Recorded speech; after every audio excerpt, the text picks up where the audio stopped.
been a pretty straightforward week, hasn't it?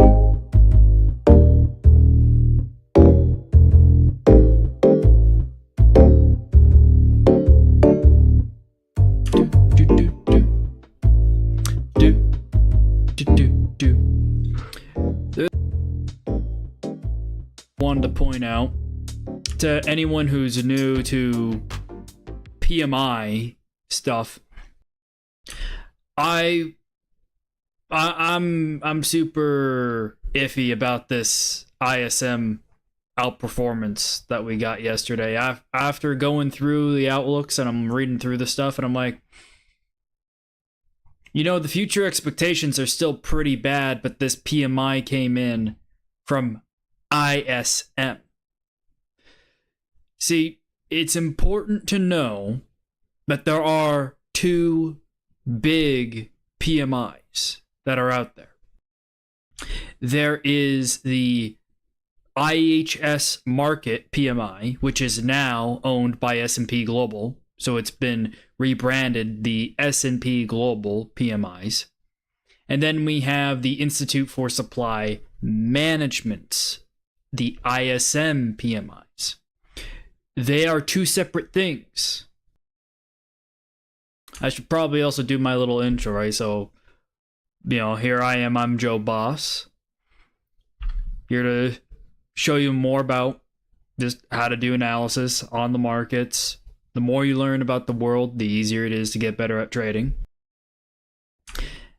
And this is kind of a critical thing. This thing I'm going to highlight here when it comes down to kind of the shoddiness with the ISM PMIs. This has been an ongoing thing. Like you see, Joe's got the tabs going. Joe's ready. He's ready to drop some knowledge bombs on you guys. Alrighty. So what's the deal here? So first off, yesterday we got two PMI reports. We got the final, not the flash, we got the final U.S. Services PMI from S&P Global. And we got the Services PMI from ISM, the Institute of Supply Management. There's something you guys should know, that over the last several years, and this is a more in-depth look by Chris Williamson on the most recent ISM numbers. For the last several years, so look, this is 2019, investigating the IHS Market PMI and ISM divergences. So these two service PMI numbers are trying to track the same thing, but they diverge. Why do they diverge if they're trying to track the same thing? It's because they have different methodologies for tracking in the survey. They have different requirements for setting up their surveys. And they get tricky. You got to start reading fine print at that point. Let's see here. Is this? Yeah, and then look at this. I found this just with a Google. Implications of U.S. Services PMI divergence. This is from last year, November 2022. This is from November 2018, how these two series diverge. This one's from 2019. And let's see here. This one's also from later that year in 2019. And this one's also from mid-year of 2019 for services and manufacturing. Like, oh my God. Which PMI are you supposed to trust? You're getting all these different numbers. What are they supposed to mean? Well, it's actually quite straightforward. When you look at the research that's available, and to be frank, most of the analysis that's publicly available and searchable online pretty much just comes from IHS Market, or what is now S&P Global's PMIs. And then I got this from M&I, and then I also have this from this guy, David Templeton. And I think he did a pretty good job. There's right here that I think is especially useful to read. So here's the main important difference between ISM and the S&P Global PMIs. Survey responses may relate to different markets. Actually, I gave a little tip about this particular thing in the Discord earlier. I said I have here's just the main problem. The ISM also does not ask respondents to confine their reporting to US facilities and factories. So when the ISM guys go out and run their survey and they ask all these questions about all these different businesses, they don't say, okay, just tell us what's going on in the US portion of your business, so then we can create the US PMI. No. ISM says, just tell us how your business is doing in general, and feel free to include all of the international stuff that's going on too to kind of fluff it up. Also, apparently, ISM doesn't take into account as many companies. So ISM is expected to have a lot of larger companies, and the IHS market will include those same companies, but also more medium and small sized businesses right there. I think this is an especially good article to summarize this. And this thing was written in 2019. 2019. I mean, people have been discussing how these two series diverge for so long. And it's like, did people who do this sort of analysis get some short-term memory loss or something? The PMIs from S&P Global are probably going to be more accurate because their methodology is more in line with the sort of expectations we would want to see in order to do actual proper forecasting for things like GDP. Whereas the ISM numbers are not really there. They can significantly overestimate it. So this here is ISM services PMI, the thing that's wrong, right? It's just their methodology is kind of crap. You know, it can significantly overestimate the strength of what's actually happening. So everyone's like, oh my God, the US services PMI came out, everything's going great. And the market moved when this came out and just continued going on the momentum from the Chinese S&P Global PMIs that came out the day before and the RBA rate pause. So when this came out after those two events, it was just natural continuation. But it seems like they forgot, oh, the final number for the S&P Global Services PMI also came out. And it came out worse than expected. And Chris Williamson, right, the chief business economist, this guy is effectively the guy in charge of these PMIs. He's like, dude, this is bad. This is pretty bad. The key data to watch in the coming months will be the degree to which any further waning of demand for services translates into lower pricing power and reduced inflation. So this is his whole breakdown of what's going on here. But he says, yeah, there's stagflation risks and prices are still pretty darn high and business activity is falling and things are worse than we originally expected. I would rather trust the guys who actually have the data that's more accurate. And I mean, these two articles here, they explicitly go over this article especially. I'll go ahead and actually link this in the macro research channel, the macro to micro channel in the Discord. So if you guys want to read along, you can read along with me. Actually, I'll post it in the chat there on YouTube. So that's what I'm looking at here right now. And literally this is not just comparing how the S&P Global PMIs fare against the ISM PMIs, but it also compares it against all the other business activity indices that are out there. So, the Michigan. Let's see, is Michigan here? I don't see Michigan. There's Richmond, there's Dallas. Oh, so these are just from central banks. So yeah, they don't have they have Empire State there. Yeah, they don't have Michigan here. That's interesting. I guess Michigan's a sentiment index, not a business activity index. So, but yeah, U.S. manufacturing survey correlations with official output growth. So this is how the data from these different business surveys correlate with actual data, and you'll see the thing with the highest correlation is the IHS Markit PMIs. And IHS Markit, again, is now owned by S&P Global.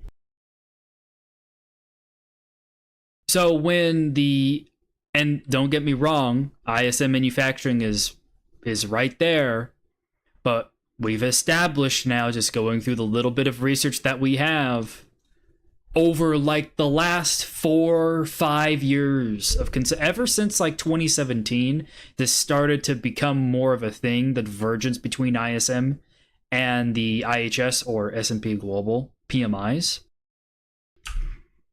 And where the ISM would just exaggerate what's actually going on and would give slightly less accurate readings than the PMIs from S&P Global. And so when the two PMIs came out yesterday and the ISM one outperformed and moved the market, I'm like, okay, we'll go along with this for now, but I already learned from history, from the last few years of going through this stuff, not to trust the ISM number, because that thing can get volatile. That thing can get pretty darn volatile. So this is what I'll be using for my analysis when it comes down to PMI related stuff. And this is saying, things could be getting worse. What is it? There's good morning, James. Oh, and good morning, Isaac. Nice to see you guys here. Let's see here. Service providers largely noted that greater wage bills drove input price inflation against August. Okay. And see, there's your PMI going down over here. Subdued demand conditions led firms to be more hesitant regarding increases in selling prices in August. Although still sharp overall by pre-pandemic historical standards, the rate of output change inflation was the slowest since February. So demand is falling in a meaningful way in the United States. So much so that businesses are afraid of raising their prices more because they think that if they raise their prices more, it'll kill demand. But as wages are rising higher and people are negotiating higher wages, also we have another thing going on now. There's a new risk catalyst for specifically the United States in the commodity space. The Mississippi River is now right here. The water level in the Mississippi River is now getting so low that the price to ship stuff up and down the Mississippi River, which is mostly grain, so that's soy and corn, it's going up. That was up 49% from the prior week and up 42% from a year ago. It's also up 85% from the 3-year average. So Since the beginning of COVID, the price of these barge rides up and down the Mississippi have been up 85%. Wow. So yeah, this is going to make it more expensive to feed cattle and chickens and all that. And that extra cost gets passed on over either to the producer to take that hit on their margin, or they're then forced to pass on that price increase over to the consumer. So if the Mississippi River, like the shit going on right now in Panama, if all these droughts continue on going into October, November, it could keep these prices higher, and it will definitely increase the price of food, even with demand potentially going lower, right? Even with demand potentially going lower. But we're going into a key spending session or season, right? Going into November and December, where people are traveling constantly and setting up parties, Christmas, Thanksgiving. Man, there's a lot of spending that's going to happen. And that's where all these producers and where all these businesses would actually begin to feel a little more comfortable with raising their prices, because consumers would be a little more willing to spend more because they're just being externally pressured by, oh, it's Christmas. Oh, it's Thanksgiving. Yeah. Oh, I gotta buy this thing for my kid. Oh, I gotta take care of this for the family. Oh, I gotta travel to see my family. Oh, I have to pay for the ticket for them to come over here. You end up having all these excuses come up where the consumer could reasonably break down, oh, that actually makes sense, why I would want to pay more, right? So I would absolutely not be surprised to continue having in my future expectations a rise in inflation on the docket, and the Fed, the FOMC, being on the more hawkish side, because they also see this writing on the wall. They have all this data too. But they also know that, well, it might not last that long. The rates are already pretty darn high, and businesses are already paying loads and loads of money. Heyo, Maida, nice to see you. Let's see here. Global composite. Oh yeah, this was the other thing. So when you go and you actually look at, like yesterday, we looked at Danske Bank's outlook, and Danske Bank had this little snippet of their own growth inflation matrix. We went over that. And the thing they used for their growth axis actually was S&P Global PMI composite. So, and you can just see, just looking at this, and why this is useful, why S&P Global Composite is used to help model GDP and is used for setting expectations on growth going out in the future, because it helps roughly estimate where GDP is. You can use it to have a high correlation expectation of where GDP might be. So that's the whole point of why PMIs can move stuff. But now when you're looking at this, the composite PMI fell. It fell like 2 points. It is at the 50 level right now. Come September, this thing could be in contractionary territory below 50. What do you think all these other countries, like, oh my God, look at what happened with Germany's, like, it's like people have short-term memory. Germany's service PMI fell such an insane amount. Who's to say that's not gonna hit them again? Who's to say that their composite isn't gonna get hit again next month here in September? I mean, hell, even if the ECB were to hike, it might only give the euro dollar like a bounce for maybe only a couple of days until you actually get that data in.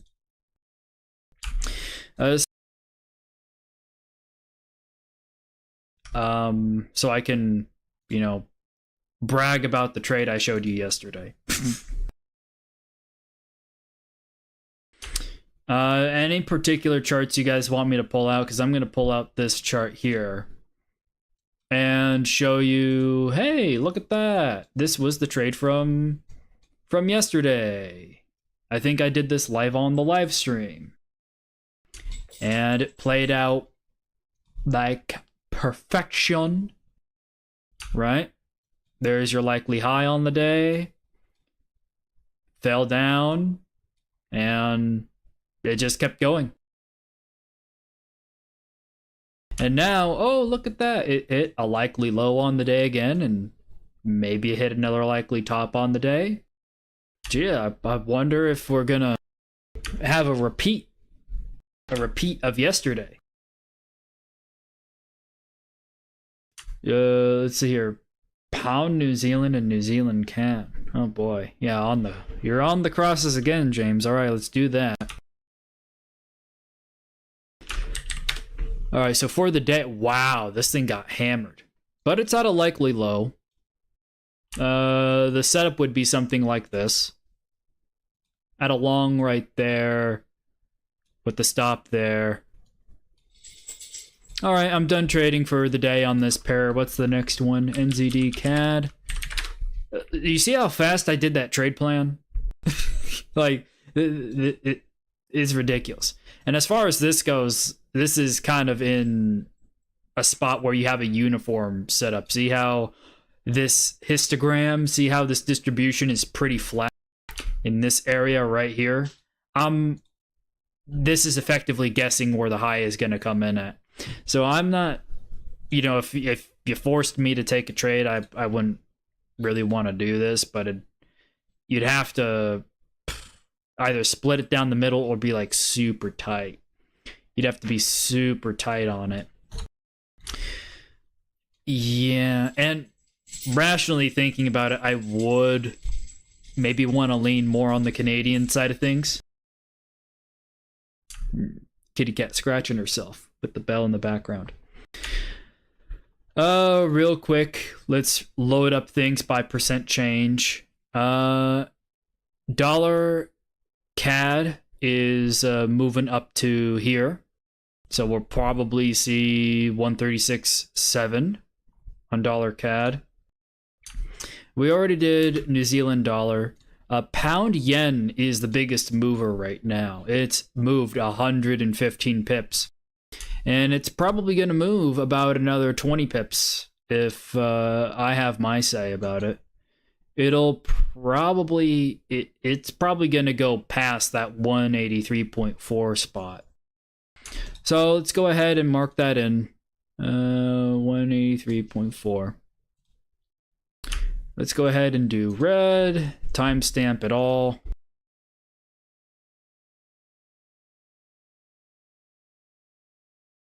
Oh, no, it's the 7th, not the 8th. Okie-doke. Yeah, there might be an opportunity to flip. But against the yen, I'm not too sure. I want to check out what's going on with Financial Juice real quick. We got any headlines? Let's see here. Eurozone GDP. Oh, that came out lower. Wow. Real quick, I gotta check up on... What?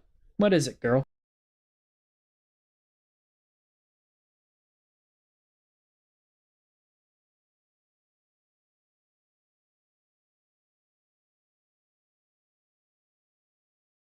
Yeah, kitty cat. Alrighty. Let's see here. BOJ 2% inflation isn't within. That's such a conflict. That's so conflicting.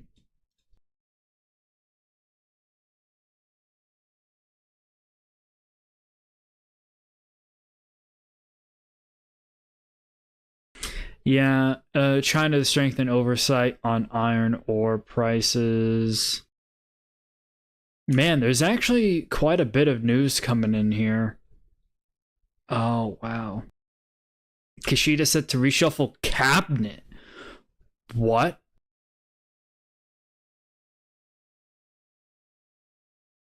Shanghai extends loan duration. Man, it's a busy day in Asia. It's a busy day in Asia.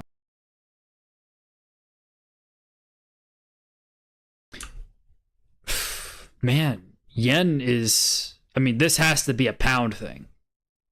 But all the yens are the biggest movers lower, so... Man. I wonder exactly what it is. Let's see here. UK businesses see year-ahead output prices higher, so that's future higher inflation expectations.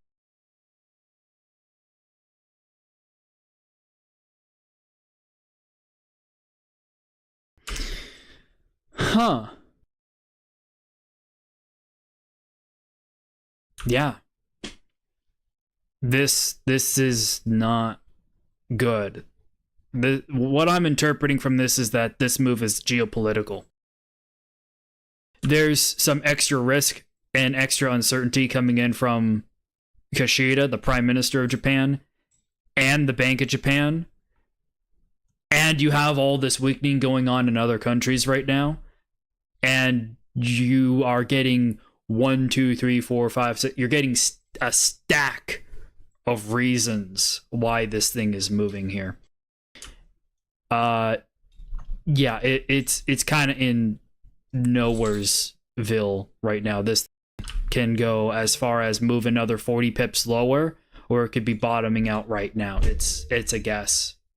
For today's trading day, I would say this area here is a guess as to where the damn low is actually going to come in at.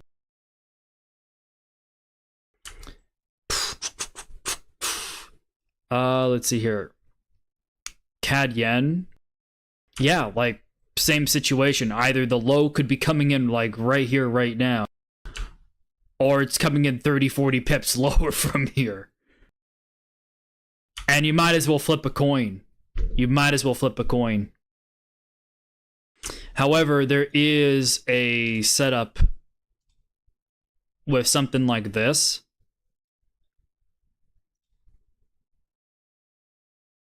This is what you would call a continuation trade. But see how that's a 1-to-1 risk to reward?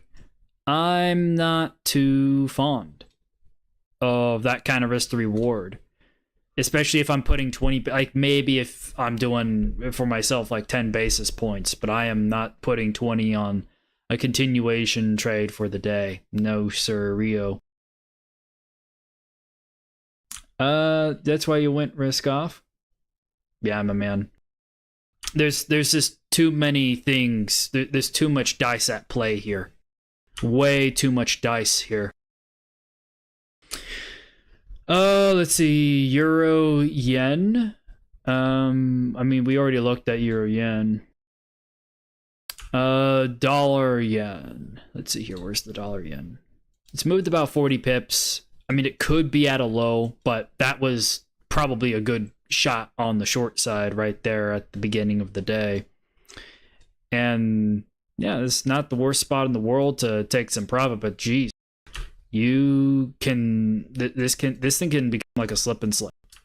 This can become like a slip and slide. You can probably get another 20 to 70 pips out of today if it's especially strong on the yen side. Yeesh. Floating and for yeah, man, that's good. That's good. Let's see here. On the daily, wow, yeah, that's probably the top for the month on dollar yen. That is probably the top for the month. No shit. That could be the top for the month here. Wow. How about for the week? Oh my. Come on. Oh man. Real quick, I'm gonna double check the Discord and check if the public trade plan that I posted in my trade plans. Let's see here under FX USD and JPY trade plans for the week ahead. Let's see. Yeah. Okie doke.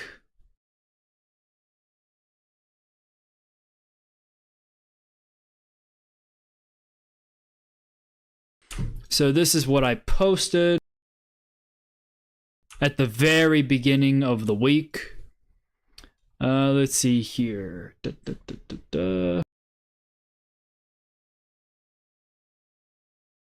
Yeah, pair needed to be carefully watched. And then the thing spiked up and spiked up. And hey, check this out. There's a losing trade right there. Oh my god, Joe can actually lose a trade. Right? But note where the trade is taken. So you have a peak in your probability distribution right there. You have a reasonable stop right here at the trough. So if I go ahead and I pull up,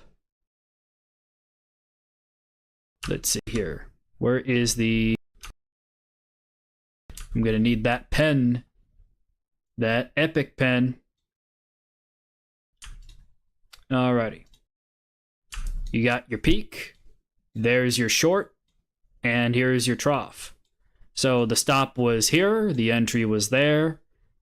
So because it went through, it hit the stop. But look at where it hit next. At another spot where your density of highs for the week becomes more probable.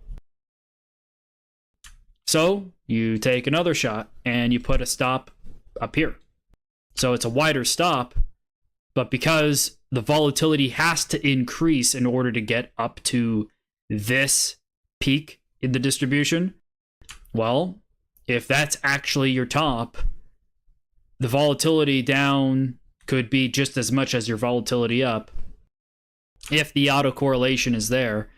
And I don't know about you, but all these green candles mean, yeah, you probably have some autocorrelation going on here. So I would not be surprised if the next 2 to 3 candles were also red. And if we just wanted to know the likelihood of where we're going to end the week, what's the probability that we end the week between a certain price range? Check this out.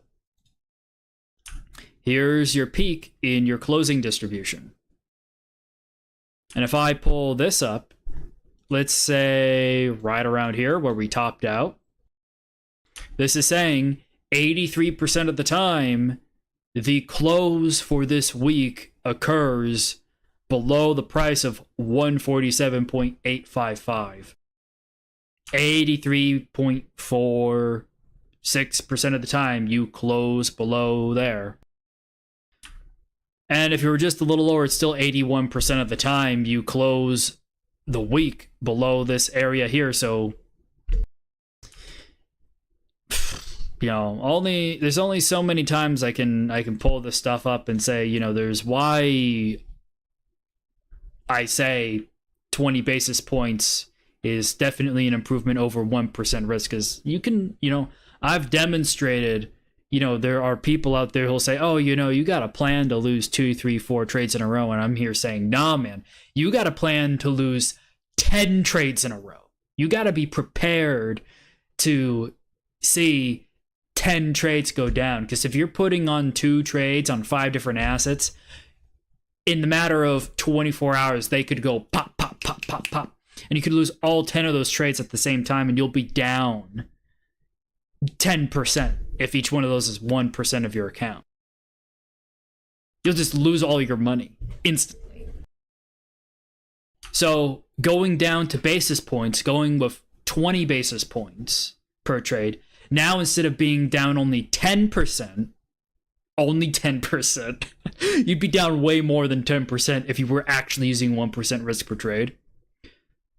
But if you were using 20 basis points, then, and you lost on those 10 trades, you might be down anywhere between 2 and 2.5%. And I don't know about you, but I think it's a lot easier to recover from a 2 to 2.5% loss on an extremely bad day where you've lost 10 trades that are all uncorrelated on 5 different assets. Like,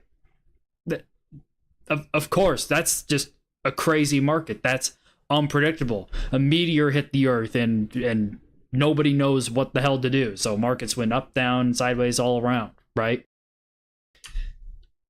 Shit like that happens, and you always have to be prepared to protect yourself and take on some pre-planned loss so that then you don't hold for a massive drawdown that just liquidates your entire account. That's the whole point of having that sort of plan. So with that in mind, I've demonstrated, I've lost 5-6 trades in a row. All right, cool. My risk management's working. Fantastic. And then I make all that back plus more on an actually measurably high probability trade. Not this bullshit where, I was talking with Isaac about this. Not this bullshit where someone, pulls up some indicator, some technical indicator, and says, oh man, this is an A+ setup. Oh, this is a high probability setup. Yet there's no number anywhere that indicates any sort of probability at all, even a back-tested historical probability of like some setup working. Not even that. They're just looking at it like, I did my manual backtesting on this one asset and it works like 80% of the time. And then they go to a separate asset and apply the same statistic for whatever reason. Or they say, this is a high probability setup, and they have no number. Or this is an A+ setup. And what exactly qualifies it being A+ exactly? Did you curve fit your signal by pulling up 5 or 6 technical indicators and jamming all of their signals into one cohesive process? By curve fitting just the right mix and match of technical indicators, just so then you have the perfect back test? Yeah, my man. Yeah, sure. This is an actual probability distribution of what has historically happened. And by staying on top of the economic events and what's going on and realizing what the future expectations are of market participants who are playing with the billions of dollars, we can have a more realistic expectation of what to anticipate, what to expect, and how to do our risk management properly in a way that makes sense. How to actually express our bias, and how to do everything somewhat, at least fairly optimally on the day and on the week and on the month. Because I look at this and I'm like, free money. I look at this and I'm like, damn, how do you not appreciate like a setup that looks like that? And you put your stop up here where your odds start getting super low, and you let this thing run until the close of the week and let it give you as much as it'll give you. Like, that's the setup. And it doesn't even need to be that optimal. It's like you've had all this time to take pot shots at this spot right here. Like, it's been here for the last 2 days.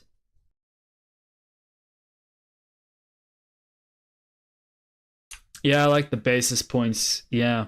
No, basis points will uh, see if you go and let's say you ask ChatGPT, what is the concept, ChatGPT, of risk of ruin?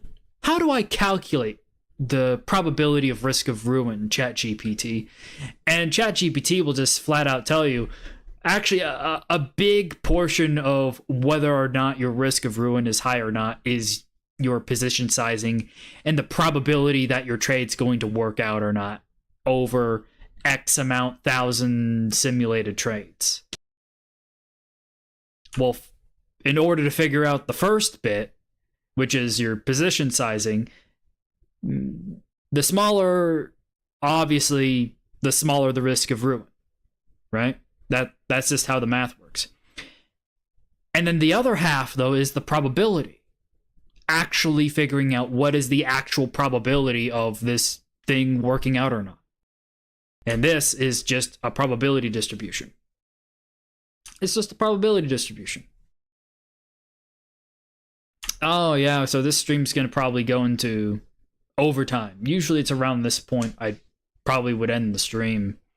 But we are heading into some U.S. economic data here.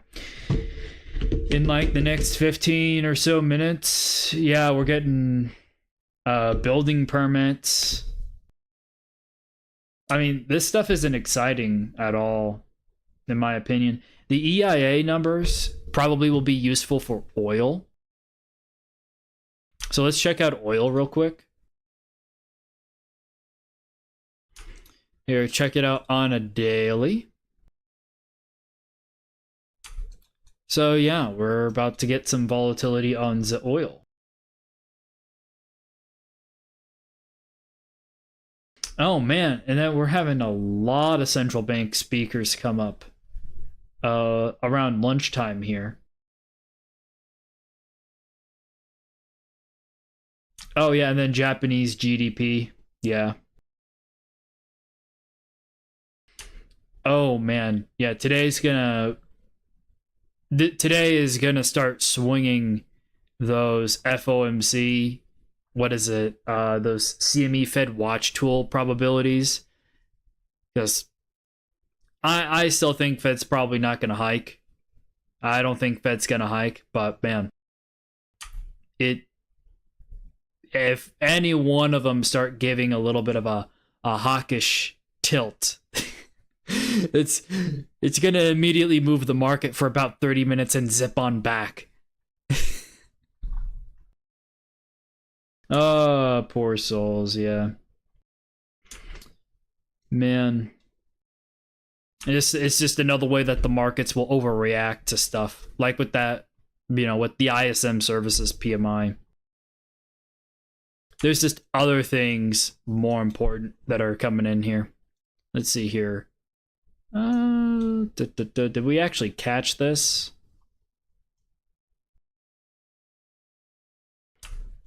Yeah, probably give it a little bit more time. A little bit more time. And then you take that into end of day. End of day. End of day. Let's see here. Yeah, I have a little bit of a concern that once all this data clears up, that we'll have some spikes in volatility going into the end of day here. And then come tomorrow on Friday, there'll be a relief rally on Friday. That's my hunch based off everything that I'm interpreting here. I don't know, let's check out... Yeah, let's check out the data on the 8th. So, Canada stuff and the oil rig count. And then Chinese inflation. Ooh. Australia's about to get kicked in the nuts come Friday because those inflation numbers out of China are going to determine some Australia performance. Yeah, so we got more China news coming out. on Friday, and that'll determine some Aussie performance and New Zealand performance for sure. And then Canada has their whole slew of economic data coming out, and that'll move CAD then. So maybe euro dollar sees a bit of a relief tomorrow. Probably euro and then also the dollar yen.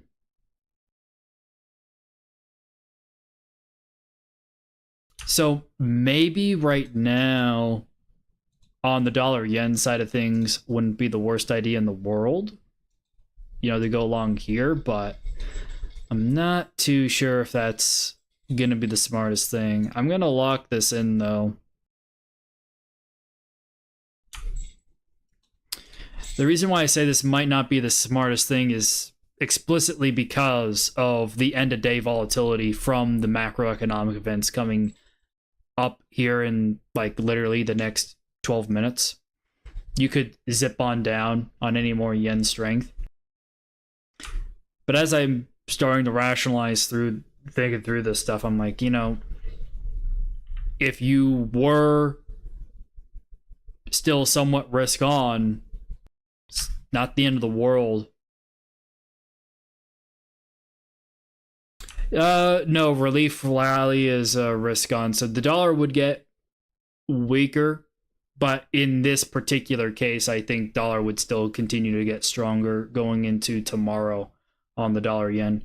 But more specifically, like euro dollar, probably you see a bit more volatility here going into end of day, and then into tomorrow you have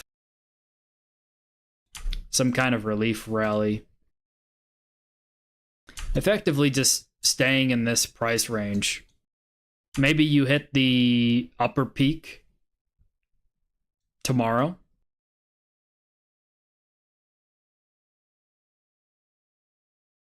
Let's put green in there and let's see, 07. So yeah, something along those lines. So wherever we're closing today, targeting wherever this thing would be tomorrow. I gotta program that in still. The next period's distribution. Yeah.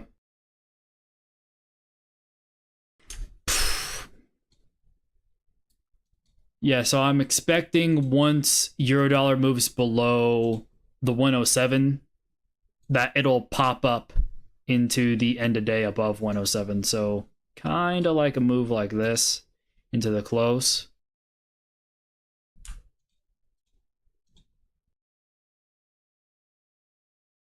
Something along these lines here. And I'll go ahead and timestamp that too.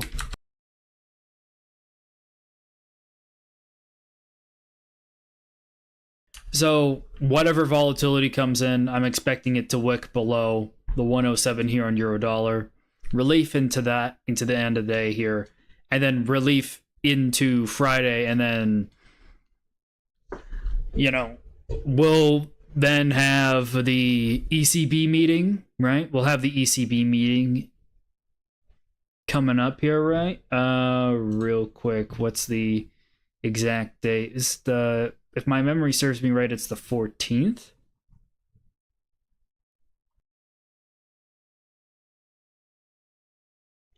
Let's see here. Yes. Yes, I was correct. It is the 14th. Yeah. So you can tell I've been reading research. You can tell I've actually been doing what I say I've been doing. What else is there? Man, then there's US retail sales. Dude, it's gonna be so choppy next week on these things. Yeah. Oh man, I just wanna... Here, I'm gonna bring up the daily range. I'm just... Even with an ECB rate hike, I am still just being fairly cautiously optimistic. What I would like to see for Euro is next week it has some net move, so a positive week, And then in this following week here, so in 2 weeks from now, then has the follow through down to effectively sub 106. If we're going to have another move for another 100 pips lower on Eurodollar, maybe this happens in 2 weeks from now. Not next week, but in 2 weeks from now. Because Lord, I would love to get another shot at this, because I'm still holding on to this thing here. I'm up on it like 200 pips. Let's see. Yeah, no, I'm up on it like 230 pips right now. And I just want another shot at this thing. To take it for like another 100 pips. What is it, Isaac? What's going on in New Zealand? Let's check it out.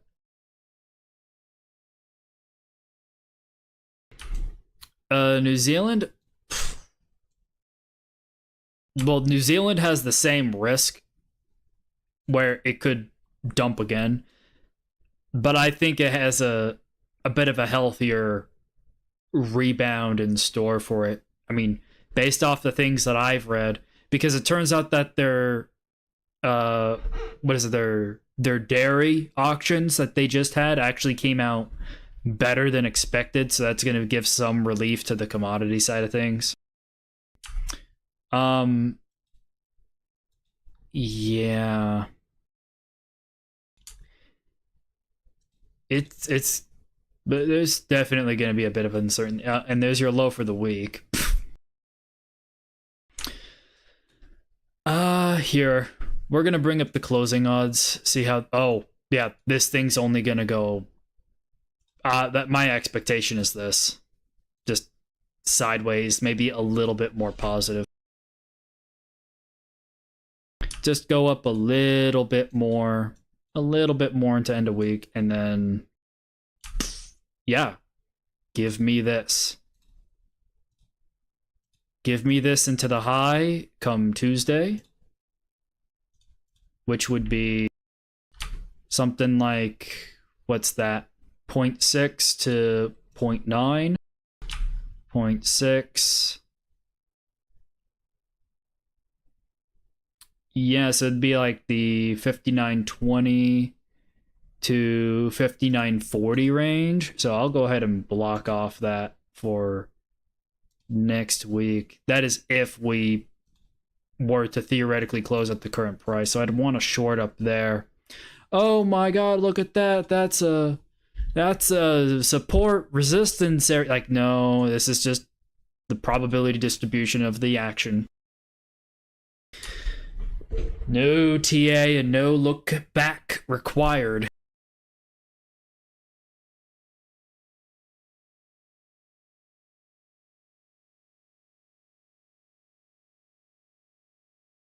Look at NXY higher than even JXY. Sure.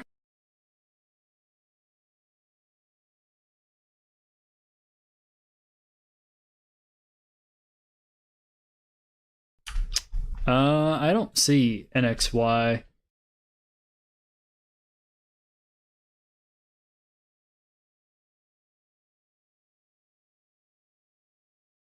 How about this? New Zealand dollar futures.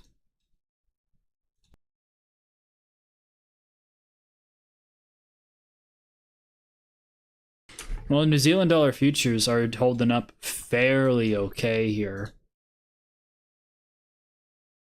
But it looks exactly the same as Eurodollar.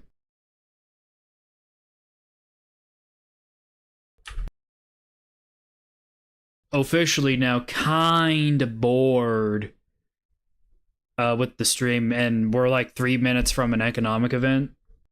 So I'm gonna hop into the Discord. I'm gonna start the daily plan.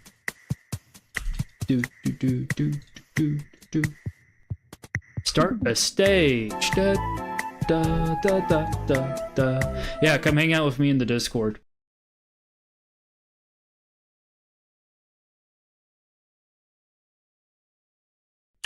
Hello, hello. I see people joining. Cool. Let's see. And I'll screen share my chart. Let's see. Oh, yeah. I mean, shit, if you guys have been watching this far, the stream's been going on for an hour. Like, subscribe, all that jazz. And for sure, Isaac, I'll definitely let you up here.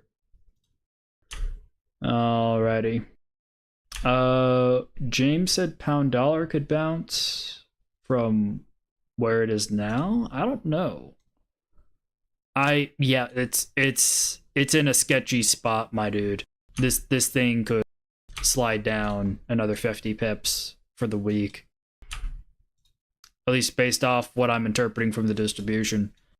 And this thing it could move another 40 pips lower potentially. Either the low is in potentially on the day right here, right now, or it's 40 pips lower. It's not an easy thing to trade unless you actually know pound in the UK. And personally, I don't trade the UK or the Great British Pound. I mean, at least I don't trade it frequently enough to make that discernment off the top of my head. But if you're very familiar with the outlooks and the research and the expectations for pound, I mean, from what I understand, they're getting more dovish. Their central bank is starting to get a bit more dovish, and that's what's been causing a bit more of the weakness here. But look at these dumps. Oh my god. Look at that. Put the kibosh there, Like, man, this is bad. Bad. Yeesh.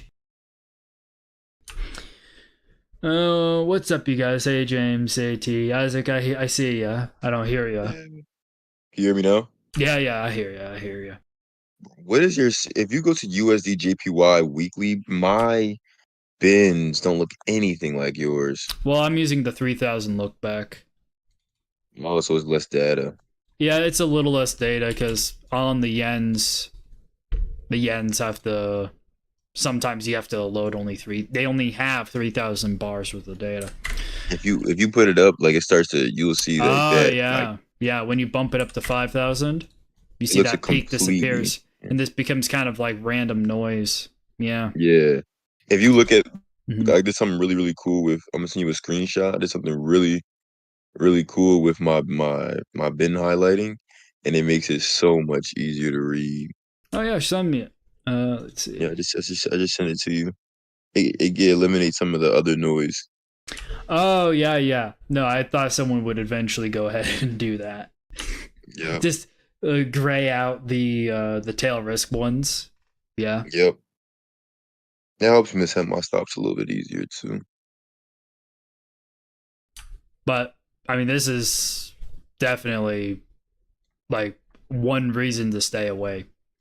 Also, when you do change the look back from 5000 to 3000 on this time frame, and it does give you that big of a difference in your data. Yeah.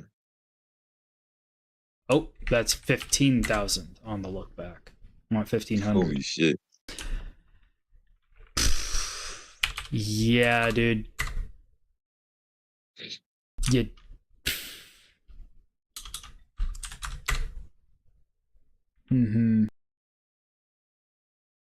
Yeah, so somewhere between 5,000 and 3,000 candles ago, somewhere like a really far time ago, this new bump in the distribution started to become more prominent. So this bump, this peak right here, is a feature of the last 3,000 bars of data, and it goes away once you incorporate the extra 2,000 bars worth of data there. So it's not exactly the same, which means that a major economic regime shift's probably come in, depending on how much bars you've sampled. Yeah. The behavior of the asset changes over time, and that will change the shape of the distribution over time. So if you change the look back of the data that is calculated over time to be larger or smaller, it's going to give you the shape of the distribution over that time over a more rapid change depending on the look back you're using. So that's just that's just fundamentally how it works. Again, more data, usually the better, usually the safer. By the way, jobless claims came out a little bit better than a lot better than expected. If I would have stayed in my shorts for you or my longs for UJ, I would have been up maybe 5 points right now, but that's all in hindsight. Everything else is doing pretty well. Well, let's load up the economic calendar here. I just want the financial juice. Initial jobless claims came in lower. Yeah, we're gonna probably move another 40 pips lower here on. No. Damn, no. I got on my UJ. I got on my UJ long and it's flying upwards. Man, I wish. I just wish dollar got weak today. Oh my God, U.S. labor costs went higher. U.S. productivity went higher. Continued jobless claims went lower. Whoa, the U.S. economy is a busting. Yep. U.S. economy right now is busting. It was a perfect storm. Perfect storm. And then perfect storm for me to just stay. I mean, I messed up my trade plan a little bit because I saw that when I saw that weekly 5,000 look back. I mean, yeah, 5,000 look back you were showing, or 3,000 look back you were showing. I was like, oh shit, we're at the top of the week. Let me just cut my losses now and get out with this 6 points. But it's literally 6 points of loss, so it's literally nothing. Well, it is what it is. Look at that shit, man. Wow. That's crazy. That is crazy. I mean, everything's gonna probably move at a snail's pace here because there's still more data gonna come in, and the other thing to take into account, frankly, is the central bankers speak. You know, when the central bankers start to come in and speak, right? Yeah.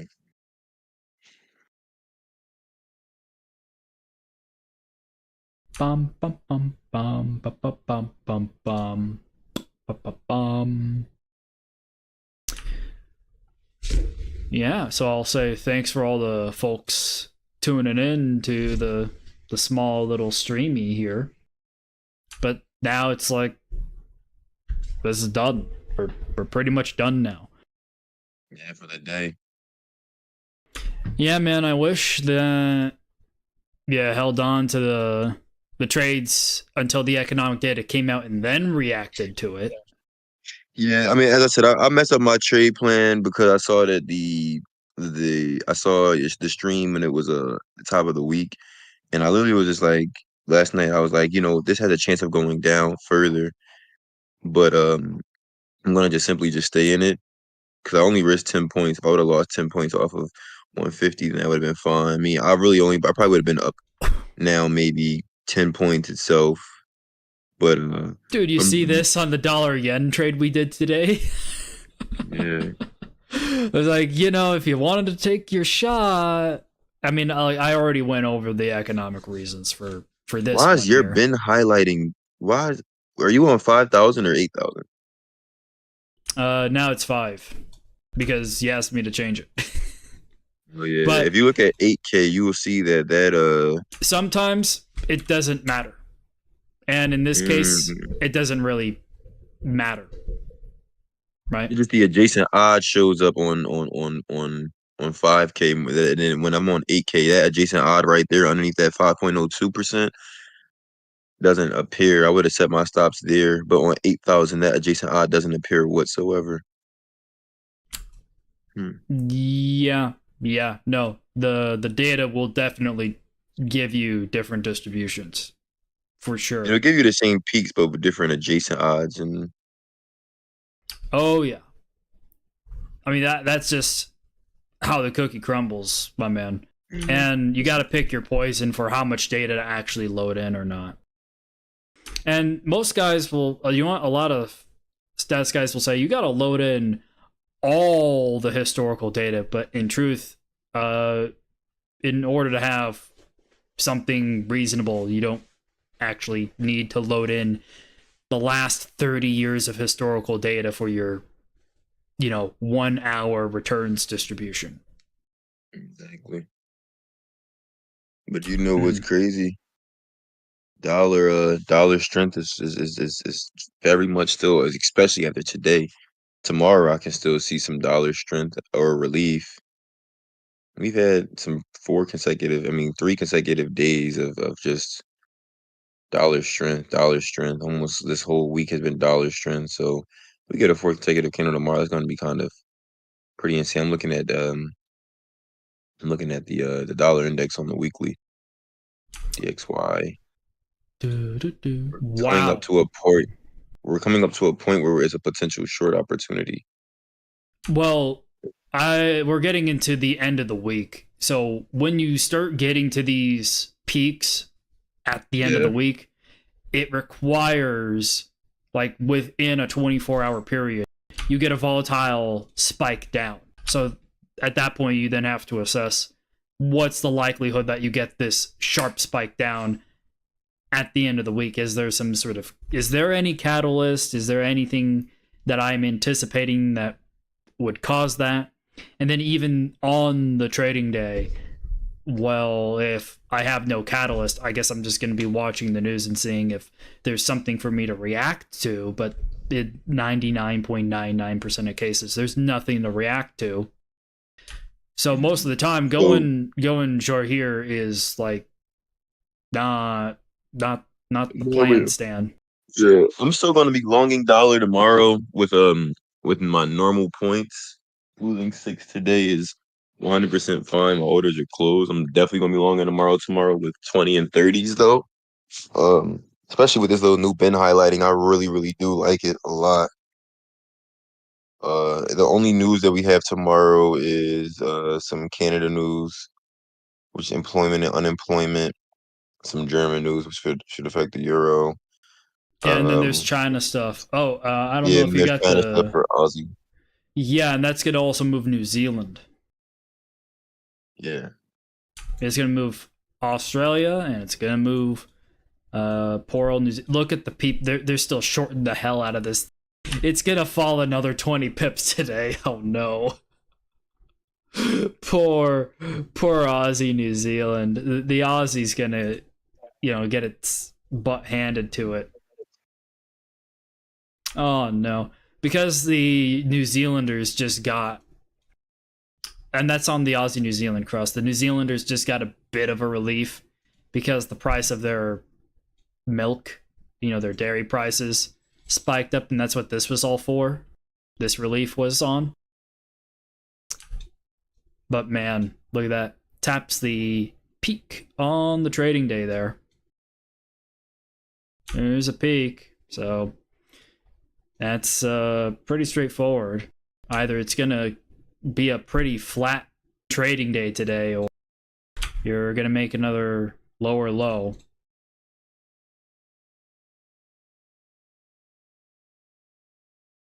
Yeah, definitely. It's like a wait and see thing until that China data comes out. Yeah.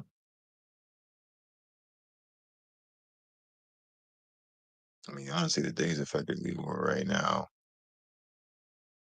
Yeah.